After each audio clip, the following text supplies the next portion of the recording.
Welcome to the Future of Work podcast, brought to you by Mana. We're on a mission to help you prepare for, embrace, and navigate the inevitable changes happening in the world of work. We'll be deep diving into thought-provoking conversations with industry leaders, experts, and visionaries. We'll explore how artificial intelligence, automation, and other cutting-edge technologies such as the blockchain are revolutionizing the way we work, learn, and live. So, if you're curious about the future, passionate about innovation, and eager to learn, let us help you redefine success in a world where the only constant is change. Let's build the future of work together. Welcome on to Searching for Mana, Future of Work, with Lloyd Wahed and Antonietta Pugliese. Yeah, you got it right. We're going to be co-hosting this new series of Searching for Mana, and Antonietta's going to be joining us on this journey. And so just to intro Anto, who is Mana Search's Chief Operating Officer, Chief Financial Officer, Chief 20 different hats. I've worked with Anto for many, many years. So it's really exciting to be doing this together because we are really fortunate to get so many different insights from all the clients that we work with, who mainly disruptive businesses, blitz scaling. And I want to hand over to Anto to introduce really some of the key topics that we're going to be trying to explore. Just to preset that, nothing is being brought with definity right now. The world is changing, work is changing. I think this is what makes it really exciting opportunity. And so we really want to be the lens that the audience can come with us and try and work these mega trends out and get a toolkit for how to best operate blitz scaling organizations in the future of work. And so if you could take it away. That's quite a mission that we put together. Yes.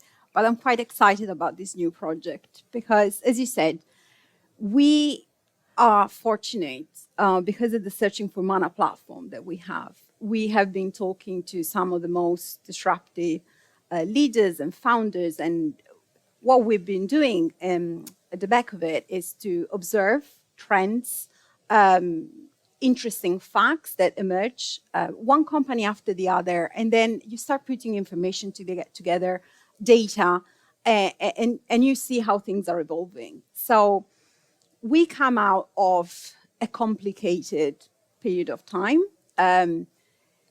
Most of us will probably be sick and tired of hearing about it, but we cannot disregard it because the world changed after COVID-19. We saw mega trends, things happening within the companies, a major shift in what people perceived as what was important in their lives. And that is valid for both founders and leaders and, the employees in the companies. And so we came out of COVID, and then you had what was defined and labeled as the Great Resignation. And then after that, the quiet quitting. So we're going to investigate over those topics and trends and understand how they affected those companies, those organizations, and how they reacted to it. It's going to be an interesting journey. Yeah, we're in 2023 embarking on this. And as you say, Anto, the last few years have had so many, mega trend impacts from COVID and Brexit, if you're in the UK, and wars and a variety of things, where for that period, I think it really obviously perpetuated digital innovation. And so we all now spend an awful lot of our time in hybrid work environments, distributed organizations, and have had to, and more often than not, have quite well upskilled into that. But what we find now is in real life, events are coming back. People are searching for human connection. We can resonate with that with our own organization where, we didn't see anybody for a long time because you couldn't. And trying to work out what's going to be best for both us, for the culture in our organization. Should we stay now, where we've got quite productive with this toolkit, but are we missing out on ideation in real life, whiteboarding, the serendipity connections that one can get from that? Is it just sometimes nice to meet with your team and, not talk about work on a Zoom lens and be able to get to know each other? And then that's where beautiful relationships come from. I think the answer to all of these things is yes. And what we're seeing in organizations is now some reverting back to being in the office full time, some staying completely distributed and gaining the advantage for that, and then some hybrid. Again, what I hope the show's able to do is not say, here's the answer, where we don't know. Different organizations will need different scenarios within them. But there is definitely, in blitz scaling organizations, benefits to really understanding how the best organizations are navigating the future of work. So some of the big topics that we're going to be covering, also the generational gap, because we have a generation who has now come to work and hasn't worked in an office, for instance, has grown up with technology. I mean, when did you first use a mobile phone, Anto? 2 years ago, because I'm barely 19, so no, it was a long time ago. I remember my first one was a Nokia, and the first one I had been sharing with my mom. Wow. When you first start going out with friends and you have that bit of freedom, so they wanted to make sure I wouldn't get murdered in some corners. So they would just, assign me this mobile. They wouldn't even send text messages. Now sound like a dinosaur, but it wasn't that long ago, if you think about it. So in those situations, it can be hard for leaders to come together with younger employees and to have an us kind of culture where we are together in this, kind of pirates trying to find that treasure, instead of us versus them kind of attitude.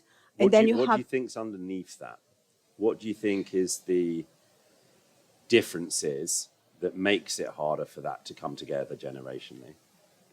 For sure, it's not a one factor. It's complicated, and there are several things that come together. It can be the upbringing, it can be the educational background. There is the way that you were raised by your family as well, how rigid maybe they were, or more permissive. There is this positive parenting, gentle parenting that wasn't really a thing when I was a child. So many different things, but you can see how it can affect communication and maybe create a gap or give a bridge to have open doors and to learn from each other in a way. You open social media and you say boomers, millennials, Gen X, Gen Z, and I had to educate myself around that to try to understand in what category I would fall, and how different generations perceive what is work ethics, for instance, as relevant. What is perceived as a successful person, or what is in a reasonable amount of time that you want to dedicate to work instead of personal life? How the two things interact together so that you have this, an accomplished life altogether, 360. It's really interesting. Yeah, and a great way to look at that sometimes is, why have organizations failed? And from those trends, you can get as much sometimes of looking at the outliers who succeeded. And so again, I think that what we don't want to do is just go speak to founders of organizations that are clear rocket ships and everything's kind of like perfect. We want to go into the space and talk to individuals who are in the hustle right now with challenges, and some of these organizations will make or break based on these strategic decisions around culture and what do you do? Okay, so diversity and inclusion is an absolutely massive topic, and rightly so. And if you look at the organizations in tech who historically are very successful, they have very little of that.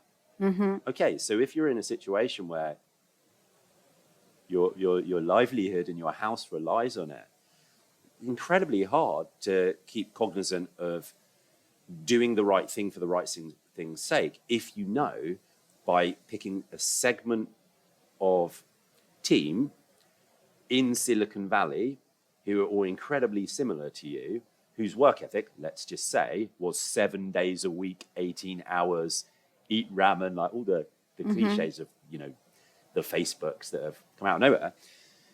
These type of biases have created massive organizations. What I think is amazingly interesting to debate is, but then look what happens to those organizations.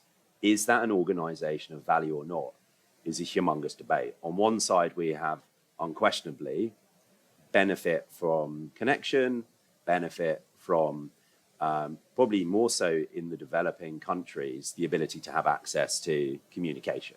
You can't argue against that. And what you have on the other side is a massive topic of social media, quite frankly, maybe having very negative effects on a generation. What are some of those points there also? I'm really super excited to go and explore with both parents. And these are things you have to think about, right? Like how much I got a mobile when I was, say, 17, like that late. Actually, I resisted it for a couple of years because my logic was, well, I know who I'm going to go and meet. Like, I'm going to have arranged that. Like, why do I need to carry this thing around? Why would you want your parents to check on you? Well, yeah, exactly. That would be embarrassing. What do I want this thing for? That was the purpose of it. But then, of course, once you lean into it, Yeah. it's impossible to spend 1 hour without having this thing. And I think we've seen this debate over the last 5 years for sure of what measures can I take to actually have some of my own space away from just reacting to the endorphins I get from getting likes on social media and all this type of stuff. So this show, we can go and explore that and look at it from a organizational, cultural perspective. How much do you want people reacting to Slack is something that we the whole time are having to look at the very negative effects of that. You don't have the old channels where there was clear formal communication. So tooling around this in this social media instant gratification era as well is a massive thing for future work to go. There is so much to investigate. And what makes me passionate about it, as you said before, is that we're not going to those established, already made companies that made it. It's ongoing conversations with companies that are in organizations that are trying to find a way out of that. They are experimenting, sometimes failing, sometimes succeeding. And this is going to create a number of uncomfortable conversations. When you speak about equality and diversity, for instance, you can shut down with the politically correct answer. We all promote equality and diversity, but when you get to the nitty-gritty of it, you come across a number of challenges on the practical side.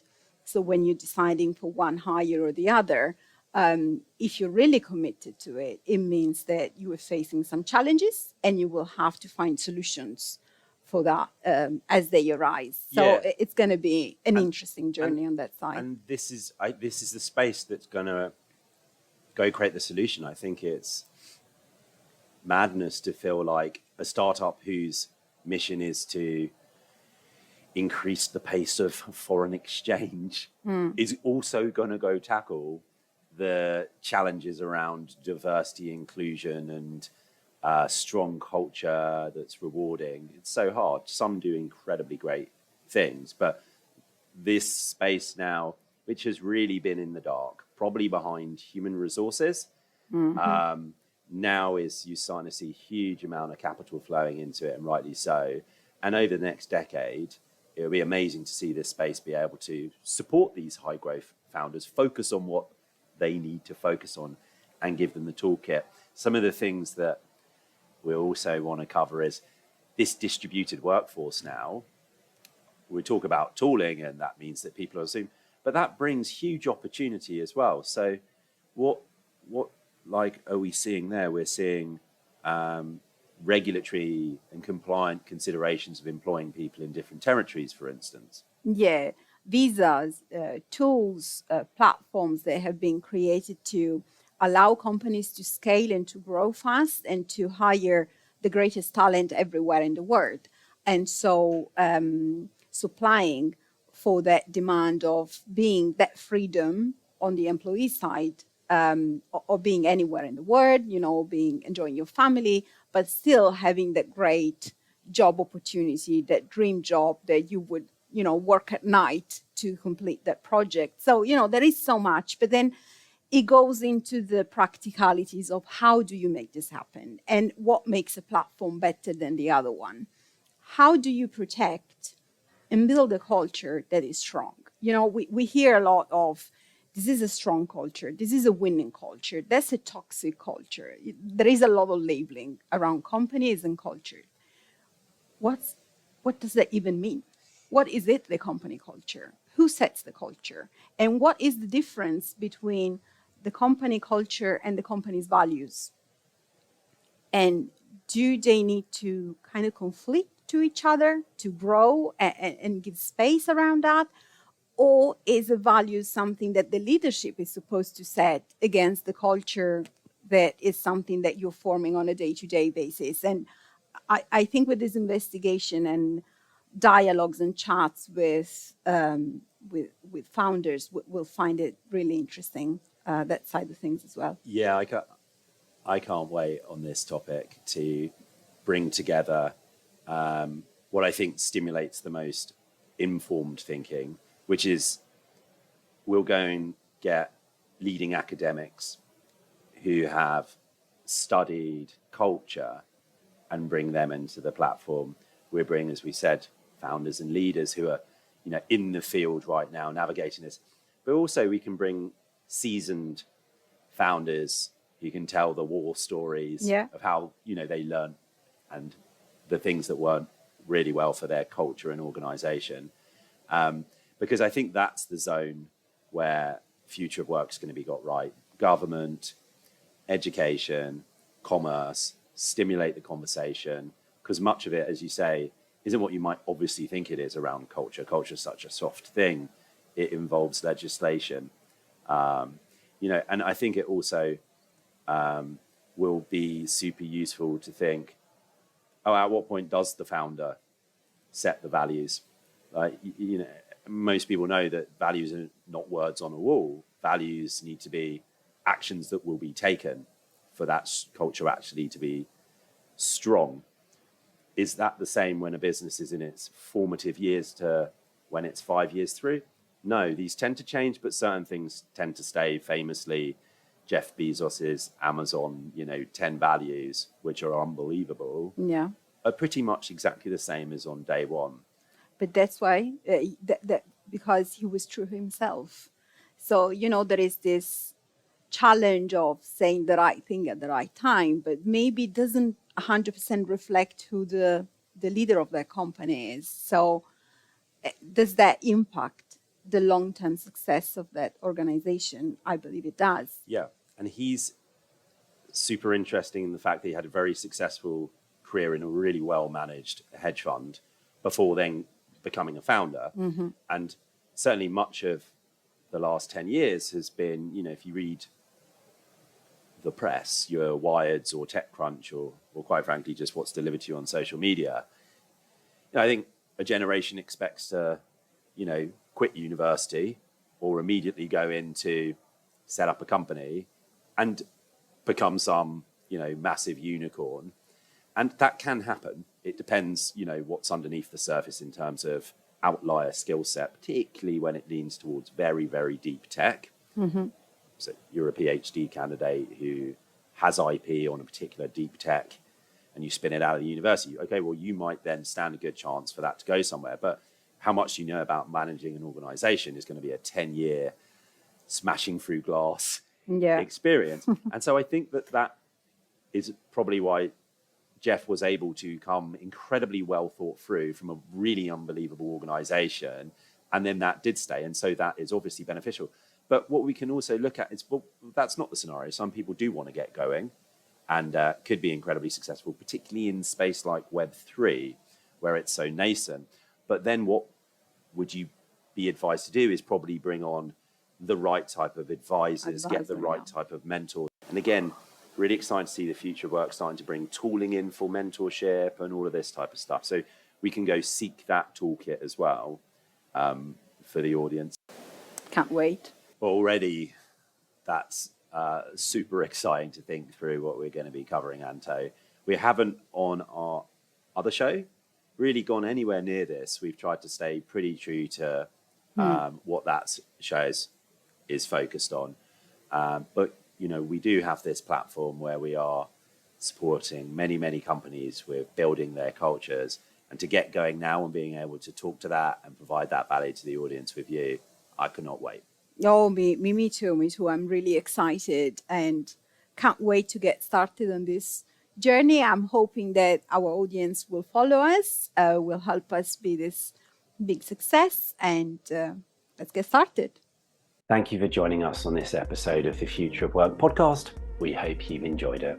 Please leave a like and a review and subscribe to our iTunes channel to stay up to date with the newest content. Find us on social media at Searching for Mana.